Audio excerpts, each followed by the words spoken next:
Welcome to the Non-Artist 10-Day Challenge. If you've wanted to do something creative but you need a little bit of guidance, this is the perfect place for you to be.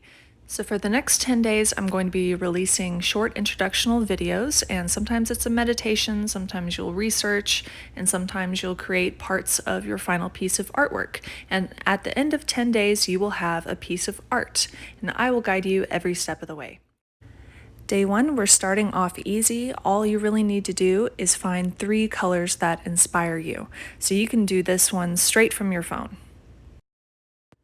So I opened up Instagram and just kind of scrolled around to look for something that I really liked.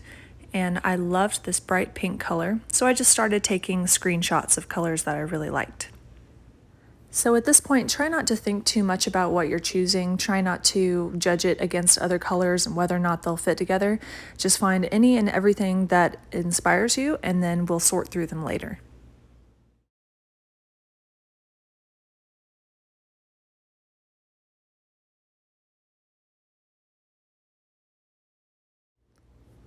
After I had a few from Instagram, I went over to Pinterest and just kind of searched some color schemes and found a few that I liked there too.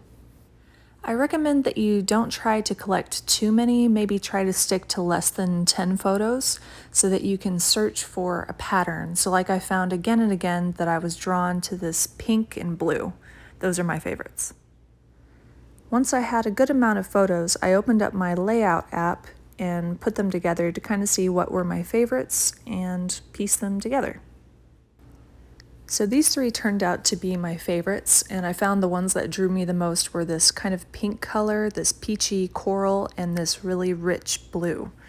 So I recommend, if you can, if it's an option, I would try to find maybe 1 or 2 colors that are warm and then 1 or 2 colors that are colder. And that's it for day one. All you had to do was find a few colors that inspire you. So these will kind of be the basis for the rest of our artwork. I'm so proud of you for jumping into this, and I hope to see you tomorrow for day 2.